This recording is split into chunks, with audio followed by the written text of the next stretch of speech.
సూర్య భగవానుడి భార్య అయిన సంజనాదేవి తన భర్త విడిచిపెట్టే వేడిని భరించలేక తన నీడను విడిచిపెట్టి వెళ్ళిపోయింది. తన భార్యని తిరిగి పొందాలని సూర్య భగవానుడు అరుణాచలంలో పరమశివుణ్ణి ప్రార్థించి ప్రదక్షిణ చేస్తూ ఉండంగా ఒక కాంతి సూర్యుడి మీద పడి వేరే ప్రాంతానికి వెళ్ళిపోయింది. అరుణాచలం నుండి ఆ కాంతి వెనకాల సూర్యుడు కూడా వచ్చాడు. అదే సమయంలో ఆ కాంతి ఈ ప్రదేశంలో ఉన్న శివలింగంపై పడింది. అనుకోకుండా ఒక చోళరాజు కత్తి ఈ లింగానికి తగలడంతో ఆ లింగం నుండి విపరీతంగా రక్తం కారడం మొదలయ్యింది.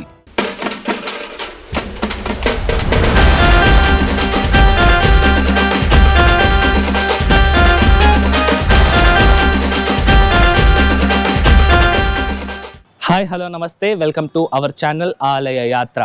ఈరోజు మనం ఒక పురాతనమైన శివాలయాన్ని అయితే దర్శించబోతున్నాము. ఇంతకు ఏంది ఆలయం అంటే శ్రీ పుష్పరతేశ్వర స్వామి వారి ఆలయం. ఈ ఆలయం తమిళనాడు రాష్ట్రం తిరువల్లూరు జిల్లాలో ఉన్న జ్ఞాయిరు అనే ఒక గ్రామంలో అయితే ఉంటుందన్నమాట. ఈ ఆలయం చెన్నై సెంట్రల్ రైల్వే స్టేషన్ నుండి 27 కిలోమీటర్ల దూరంలో, చెన్నై రెడ్ హిల్స్ నుండి 17 కిలోమీటర్ల దూరంలో ఉంటుంది. మనకి రెడ్ హిల్స్ బస్ స్టాండ్ నుండి ఈ ఆలయానికి రెగ్యులర్ గా బస్సెస్ కూడా వస్తాయి. ఈ ఆలయం తాలూకా లొకేషన్ నేను మీకు డిస్క్రిప్షన్ లో ఇచ్చుంటాను, చెక్ చేయండి. వీడియోని లైక్ చేసి స్టార్ట్ చేయండి. అలాగే మన ఛానల్ ఎవరైనా సబ్స్క్రైబ్ చేసుకోకుండా ఉంటే సబ్స్క్రైబ్ చేసుకోండి. రండి ఇప్పుడు మనం ఆలయం వద్దకైతే వెళ్దాం.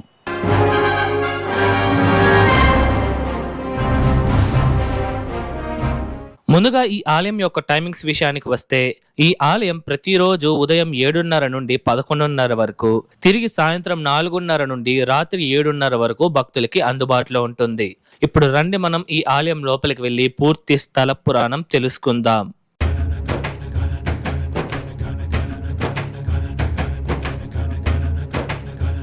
పూర్వం సూర్య భగవానుడి భార్య అయిన సంజనాదేవి తన భర్తతో సంతోషకరమైన జీవితాన్ని గడిపినప్పటికీ ఒక దశలో సూర్యుడు పుట్టించే వేడిని భరించలేకపోతుంది. దాంతో ఆమె తన నీడను సృష్టించి తన ప్రతిరూపాన్ని సూర్యుడి దగ్గర విడిచిపెట్టి ఆయనకి తెలియకుండా అక్కడి నుండి వెళ్ళిపోయింది. సూర్యుడు కొంతకాలం వరకు ఆ నీడ ప్రతిరూపాన్ని తన నిజమైన భార్య అని అనుకున్నారు. కానీ ఒకానొక సమయంలో అది తన భార్య కాదనే సత్యాన్ని కూడా తెలుసుకున్నారు. అప్పుడు సూర్య భగవానుడు తన భార్యని ఎక్కడెక్కడో వెతికారు, కానీ అమ్మవారు కనిపించలేదు. ఇక బాధతో సూర్యుడు అరుణాచలేశ్వర స్వామి వారి వద్దకు వెళ్లి పరమేశ్వరుడితో మళ్లీ తన భార్యతో ఏకం చేయమని ప్రార్థించారు. అరుణాచలేశ్వర స్వామి వారిని పూజించిన తర్వాత సూర్యుడు స్వామివారికి ప్రదక్షిణ చేస్తున్న సమయంలో పరమేశ్వరుడి ఆశీస్సులు ఒక కాంతి రూపంలో సూర్యుడిపై పడింది.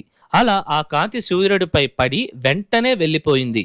ఆ కాంతిని చూసి ఆశ్చర్యపోయిన సూర్యుడు ఆ కాంతి ఎటు వెళితే అలానే వెళ్లడం ప్రారంభించారు. అరుణాచలం నుండి ఆ కాంతి వెంటపడిన సూర్యుడు నేరుగా ఈ గ్రామానికి చేరుకున్నారు.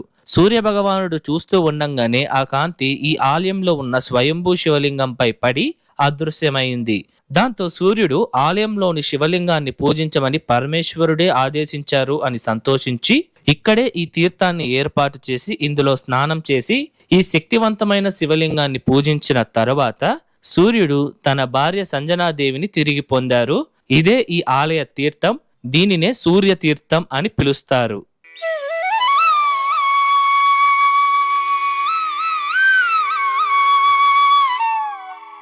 ఈ ఆలయానికి మరియు తామర పుష్పానికి సంబంధించిన 2 ఆసక్తికరమైన సంఘటనలు ఉన్నాయి. ఇందులో మొదటిది, ఒకసారి ఒక చోళరాజు ఆంధ్రప్రదేశ్లోని ఒక రాజ్యంపై విజయవంతంగా యుద్ధం చేసి తిరిగి వస్తూ ఉన్నాడు. దారిలో చోళవరం అనే ప్రాంతంలో ఆయన మక్కం వేశాడు. ఈ చోళరాజు ఒక గొప్ప శివభక్తుడు అన్నమాట. ఈయనకి శివ పూజకి సమయం అయ్యిందని స్వామివారి పూజ కొరకు తామర పుష్పం ఎక్కడ ఉందా అని వెతుకుతూ ఉంటారు. కానీ ఆ పుష్పం ఎక్కడ ఉందని మాత్రం కనిపించదు. అప్పుడు ఆయన వెతుక్కుంటూ ఏ ప్రాంతానికి వస్తాడు.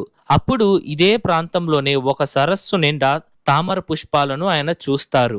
ఈ వందల సంఖ్యలో ఉన్న తామర పుష్పాలలో ఆయనకు ఒక తామర పుష్పం పెద్దదిగా, అందంగా, చూడడానికి చాలా ఆకర్షణీయంగా కనిపించింది.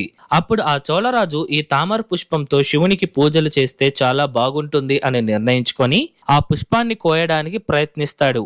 ఆ రాజు ఎప్పుడైతే ఆ పుష్పం దగ్గరికి వెళ్తాడో ఆ పుష్పం వెనక్కి వెళ్లి అదృశ్యమయ్యి మళ్ళా కనిపిస్తుంది. అసలు ఏం జరుగుతుందో ఏ మాత్రం అర్థం కాని ఆ చోళరాజు ఆ పుష్పాన్ని పట్టుకోవడానికి చాలా ప్రయత్నించాడు, కానీ అది దొరకలేదు. ఇక ఆ రాజు పట్టరాని కోపంతో తన ఖడ్గాన్ని తీసుకొని ఆ తామర పుష్పంపై విసిరాడు. ఆ పుష్పం మీద పడిన ఆ కత్తి ముక్కలు ముక్కలుగా విరిగిపోయింది. అదే సమయంలో ఆ సరస్సు లోపల ఉన్న ఒక శివలింగంపై విరిగిపోయిన ఆ కత్తి ముక్క పడి ఆ లింగం నుండి రక్తం కారడం మొదలయ్యింది. కొంత సమయానికి ఆ సరస్సు పూర్తిగా రక్తంతో నిండిపోయింది. ఇక ఆ రాజు కూడా మూర్ఛపోయి పడిపోయారు. అప్పుడు పరమేశ్వరుడు ఈ ప్రాంతంలో ప్రత్యక్షమై ఆ రాజును కోలుకునేలా చేసి అతనిని ఆశీర్వదించారు. ఆ రాజు కూడా లేచి స్వామివారికి క్షమాపణలు చెప్పాడు. అప్పుడు స్వామివారు ఆ చోళరాజుతో ఈ లింగానికి ఆలయాన్ని నిర్మించమని ఆదేశించి స్వామివారు అదృశ్యమయ్యారు. తర్వాత చోళరాజు సరస్సులో ఉన్న ఆ శివలింగానికి ఈ ఆలయాన్ని నిర్మించారు. కానీ ఆ ఆలయం కొన్ని వందల సంవత్సరాలకే శిథిలమైపోయింది. రెండవ సంఘటన ఏమిటంటే, పూర్వం ఒక చోళరాజు తన కాశీయాత్ర భాగంలో ఈ గ్రామం గుండా వెళుతూ ఉండంగా ఆయనకు ఒక అందమైన తామర పుష్పం కనిపించింది. దానికి ఆ రాజు ఆ పుష్పాన్ని కోయడానికి ప్రయత్నించినప్పుడు అతను తన 2 కంటి చూపులను కోల్పోతాడు.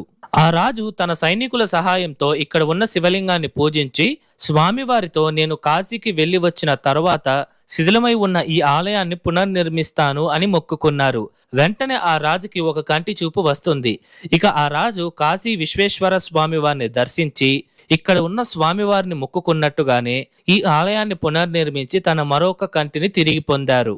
ఈ ఆలయంలోని మరొక స్థల పురాణం ప్రకారం పూర్వం బ్రహ్మదేవుడు విధించిన శాపం కారణంగా సూర్యుడు ఒక వ్యాధితో సతమతమైపోయారు. ఆ శాపం నుండి విముక్తి పొందాలని సూర్యుడు పరమేశ్వరుడిని ప్రార్థించాలి అని అనేక ప్రదేశాలను చూసి చివరికి భూమి మీద ఉన్న ఈ ప్రాంతానికి చేరుకున్నారు. సూర్యుడు కూడా ఇక్కడ ఉన్న సరస్సులోని తామర పుష్పాలకు ఆకర్షితుడయ్యారు. ఆ సమయంలో ఈ సరస్సులోని తామర పుష్పాలు చాలా భారీ ఆకారంలో 1000 రేకులు కలిగి ఉంటుంది. ఇంతలో ఒక పుష్పాన్ని కోయడానికి సూర్యుడు ఆ సరస్సులోకి దిగగా ఒక పుష్పంలో పరమేశ్వరుడు సూర్య భగవానుడికి దర్శనమిచ్చారు. దానికి సంతోషించిన సూర్యుడు స్వామివారిని ప్రార్థించి ఆ శాపం నుండి విముక్తి పొందారు. ఇలా ఈ గ్రామం సూర్యుడికి చాలా సంబంధితమైనది కనుక ఈ గ్రామానికి జ్ఞాయిరు అనే పేరు వచ్చింది. తమిళంలో జ్ఞాయిరు అంటే సూర్యుడు అని అర్థం. అలాగే 63 మంది శైవ నాయనార్లలో మొట్టమొదటి వారైన సుందర నాయనార్ వారి 2వ భార్య అయిన సంగిలి నాచ్యార్ వారు ఈ గ్రామంలోనే జన్మించారు. ఈమె కూడా ఒక గొప్ప శివ భక్తురాలు. ఇప్పుడు మనం స్వామివారిని దర్శించుకుందాం రండి. ఈ ఆలయంలోని శివలింగం స్వయంభుగా వెలసింది. ఈ స్వామివారు సూర్యుడికి పుష్పంపై దర్శనమిచ్చినందున ఇక్కడ స్వామివారిని పుష్పరథేశ్వరర్ అని మరియు పూదేరీశ్వరర్ అని పిలుస్తారు.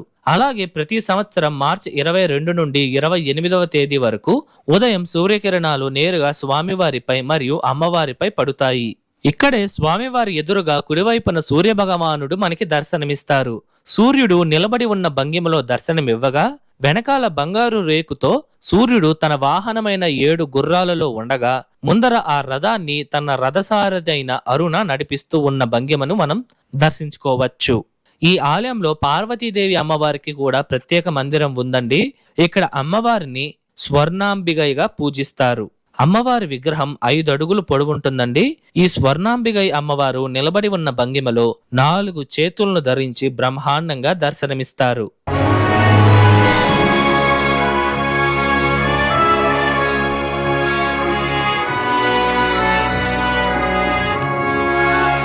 ఇప్పుడు మనం ఈ ఆలయం యొక్క పూర్తి నిర్మాణ చరిత్రను తెలుసుకుందాం. ఈ ఆలయాన్ని 1000 సంవత్సరాల క్రితం చోళరాజులు నిర్మించారు.